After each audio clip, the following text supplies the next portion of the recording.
اعوذ باللہ من الشیطان الرجیم بسم اللہ الرحمن الرحیم. اچھا جی، ایک اور حدیث پاک ہے نبی پاک صلی اللہ علیہ وسلم کی. حضرت ابو ہریرہ عبد الرحمن بن صخر رضی اللہ تعالیٰ عنہ سے روایت ہے کہ رسول اللہ صلی اللہ علیہ وسلم نے فرمایا اللہ تعالیٰ ہمارے جسموں اور صورتوں کو نہیں دیکھتا. ان اللہ لا ينظر الى اجسامکم ولا الى صورکم ولكن ينظر الى قلوبكم، بلکہ وہ ہمارے دلوں کو دیکھتا ہے. قلوبکم وہ ہمارے دلوں کو دیکھتا ہے، ہماری نیتوں کو دیکھتا ہے. اچھا جی، یہ بڑی پیاری بات ہے کہ جہاں پہ یہاں پہ فرمایا گیا، حضور صلی اللہ علیہ وسلم نے فرمایا کہ اللہ تعالیٰ ہمارے جسموں اور صورتوں کو نہیں دیکھتا. تو کئی لوگ کہتے ہیں یار کوئی گھر نہیں، ایسی گاڑی نہیں رکھی تو پھر کی وجہ، ہمارا حلیہ مسلمانوں جیسا نہیں ہے تو پھر کیا ہوا. یا عورتیں کہتی ہیں پردہ تو دل کا ہونا چاہیے، آنکھوں کا ہونا چاہیے، بس اوپر سے لیا تو نہیں لیا، کیا ہوا. ہمارے کہ جو مرد عورتوں کا بیس بدلتے ہیں اور جو عورتیں مردوں کا بیس بدل کے کر رہی ہوتی ہیں، ان کا کیا انجام ہوگا. یہ ساری چیزیں ہمیں قرآن و سنت میں واضح طور پہ بتا دی گئی ہیں. تو فرمایا اگر ایک گندا ترین برتن ہو اور اس میں تمہیں کوئی خاص اور صاف چیز اور لذیذ اور مزیدار چیز ڈال کے دی جائے، تم کھاؤ گے اس کو؟ کبھی بھی نہیں کھاؤ گے. تم کو کہ یار چیز مجھے تمہیں دینی ہے کھانے پینے کی، میں صاف برتن میں تو ڈال کے دو، تو مجھے گندے برتن میں ڈال کے دیتے چلے جا رہے ہیں. تو اگر یہ برتن جو ہمارا باہر کا برتن ہے جس کے اوپر اللہ تعالیٰ نے رحمتوں کا نزول کرنا ہے، اپنی برکتوں کا نزول کرنا ہے، اللہ تعالیٰ نے عطا کرنا ہے، وہ میرا وہ برتن ہی خراب ہوگا، وہ گندا ہی ہوگا، غلیظ ہوگا، تو اس کے اوپر رحمتیں کہاں سے آ جانی ہیں، برکتیں کہاں سے آ جانی ہیں. بڑی پیاری سی روایت ہے کہ غرق فرعون کے دن، جس سے فرعون غرق ہوا نا تو سارے فرعونی ڈوب گئے، مگر ایک بہروپیہ تھا، وہ نہیں ڈوبا. تو موسیٰ علیہ السلام نے بارگاہ الہی میں عرض کی کہ مولا یہ کیوں بچ گیا؟ فرمایا اس میں اے موسیٰ، اس میں آپ کا روح دھارا ہوا تھا، تو مجھے آپ کے روح کی حیا آ رہی تھی. اس میں آپ کا نبی کا روح دھارا ہوا تھا. اور اگر دیکھیں موسیٰ علیہ السلام کریم اللہ ہیں، کوئی بہروپیہ ان کی نقل کر لیں تو اللہ تعالیٰ اس کو عذاب نہ دے.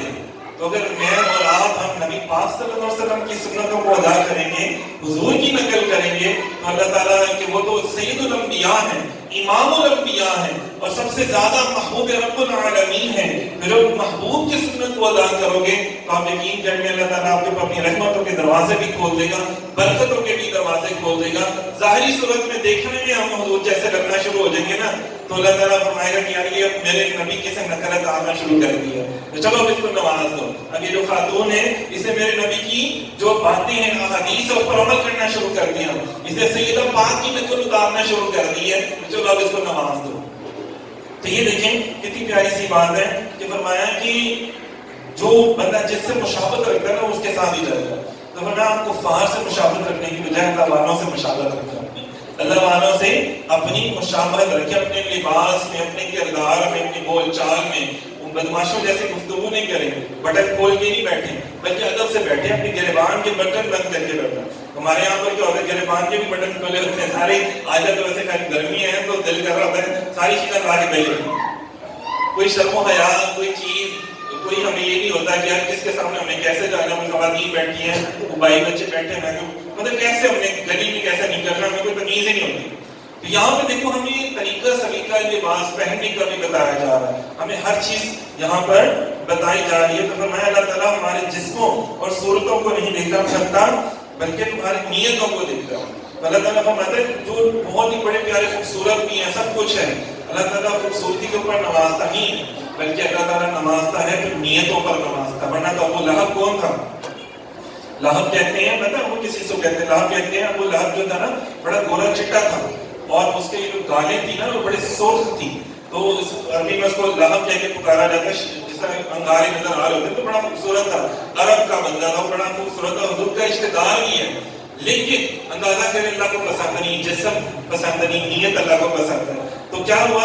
اس نے کلمہ نہیں پڑھا حضور کا بلکہ اذیت دی، منافقت کی، اذیت دی، کفر کیا، تو کیا راندہ درگاہ ہو گیا، جلا دیا گیا. اندازہ کریں بڑی عبرتناک اس کا انجام ہوا. لیکن دوسری طرف دیکھا جائے بلال حبشی رضی اللہ تعالیٰ عنہ خوبصورت بھی نہیں ہے، اندازہ کریں دکھتے بکاتے ہیں، غلام ہے، کالے رنگ ہے، لیکن اس کے باوجود بھی حضور سے محبت کر لی، حضور کے دل اقدس پر اپنے جو ہے نا سر کو چھپا دیا. پر فرمایا کہ بعد اب حضور کو دیکھ لیا، میں نے کسی کو دیکھا نہیں، اب کیا کسی سے کام یا رسول اللہ آپ کو دیکھ لینے کے بعد، اب سب کو میرا دوست ہی سلام ہے، یا رسول اللہ آپ کو دیکھ لینے کے بعد جب میری نگاہوں میں دھستا نہیں کوئی، جیسے یا رسول اللہ آپ ہیں ویسا نہیں کوئی، اور زمانے میں تو یہی نہیں ہے، کیل ٹھوک دیے، صحرا میں لٹا دیا گیا، پتھر کے اوپر رکھ دیے گئے، اذیتوں پر اذیتیں دی جا رہی ہیں، آزمائشوں پر آزمائشیں آ رہی ہیں، لیکن کلمہ نہیں چھوڑا، لا الہ الا اللہ محمد رسول اللہ۔